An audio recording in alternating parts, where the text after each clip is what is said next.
Shalom, selamat pagi saudara-saudara yang saya kasihi di dalam Tuhan Yesus. Senang sekali bisa berjumpa, walau hanya online, tetapi Tuhan ada di masing-masing kita, bukan? Itu sebabnya mari kita satu dalam doa untuk menerima renungan pagi. Ya Tuhan, perkenankan kami mengucapkan syukur apabila di pagi yang indah ini kami berkesempatan kembali mendengar suara Gembala, yaitu renungan pagi yang akan disampaikan kepada kami, dan itu merupakan pesan ilahi agar supaya sepanjang hari ini kami diberkati oleh firman yang mendatangkan berkat dalam hidup kami. Dalam nama Tuhan Yesus, haleluya, amin.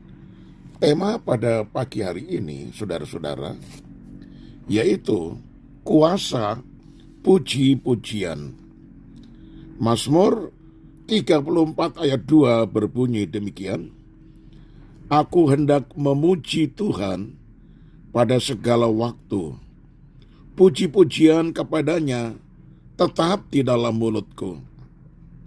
Saudara-saudara yang terkasih, tidak banyak orang Kristen mampu menjaga mulutnya untuk tidak memperkatakan hal-hal yang negatif ketika menghadapi masalah atau kesulitan. Begitu masalah datang, seketika itu pula terlontar omelan, keluhan, dan persungutan. Nah, saudara, Daud bukanlah orang yang hidup tanpa masalah. Sekalipun menghadapi banyak masalah, namun tidak membuatnya larut dalam kepedihan dan mengasihi diri sendiri, melainkan bertekad untuk memuji Tuhan pada segala waktu. Artinya di segala keadaan, baik atau tidak baik waktunya, susah atau senang, sakit atau sehat, ada tantangan atau tidak, puji-pujian bagi Tuhan adalah hal yang teramat penting bagi orang percaya. Ketahuilah saudara, bahwa ketika kita memuji dan memuliakan Tuhan kita sedang mengaplikasikan iman kita di dalam perbuatan. Sama seperti tubuh jasmani, perlu bergerak atau berolahraga agar menjadi kuat, sehat, dan bugar.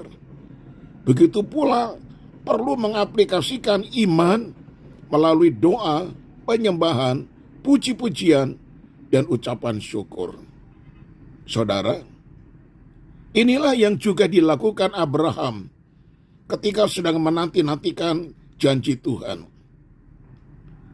Roma 4 ayat 20 dan 21 berkata demikian, Tetapi terhadap janji Allah, ia tidak bimbang karena ketidakpercayaan, malah ia diperkuat dalam imannya dan ia memuliakan Allah dengan penuh keyakinan bahwa Allah berkuasa untuk melaksanakan apa yang telah ia janjikan.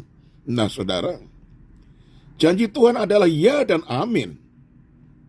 Tuhan tidak pernah ingkar dengan janjinya. Jangan sekali-kali merasa bimbang saudara.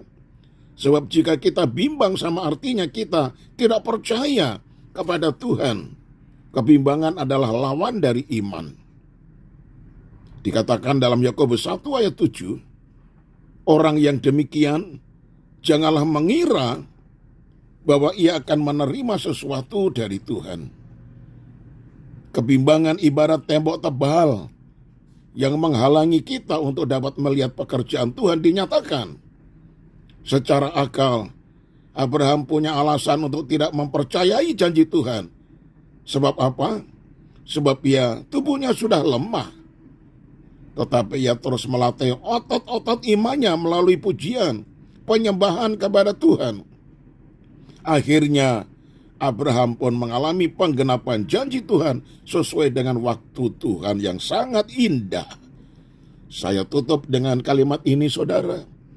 Jangan berhenti memuji-muji Tuhan, karena di dalam puji-pujian ada kekuatan iman.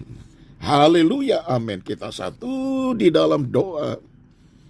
Ajar Tuhan, kami selalu memuji-muji nama-Mu, sebab di dalam pujian ternyata ada kuasanya. Ketika kami memuji-muji Tuhan, Engkau hadir di atas puji-pujian kami. Engkau mendengar, Engkau menerima, dan Engkau berkenan atas kami.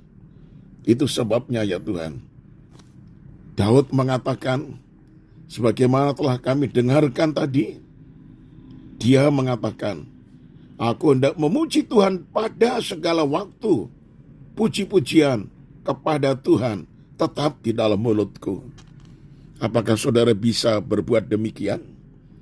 Pada segala waktu aku memuji-muji Tuhan, dan puji-pujian selalu ada di dalam mulutku. Oh, kalau ini benar-benar menjadi hidup kita, saudara.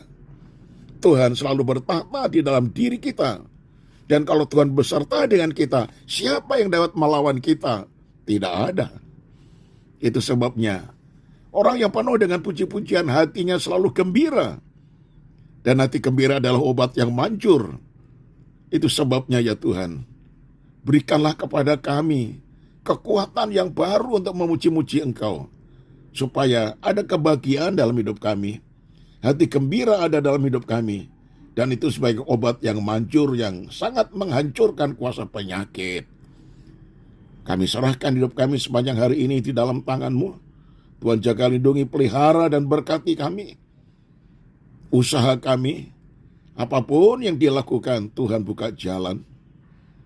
Anak-anak-Mu yang masih menderita penyakit, yang terbaring entah di rumah ataupun di rumah sakit, teguhkan dan kuatkan iman mereka.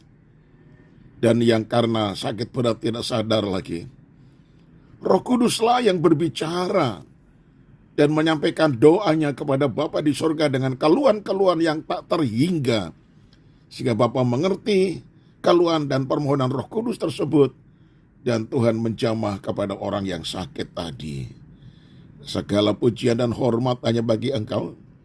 Di dalam Tuhan Yesus Kristus kami alaskan doa kami. Haleluya, haleluya. Amin. Nah, shalom saudaraku. Sampai berjumpa esok hari dan tetap semangat. Tuhan memberkati. Shalom.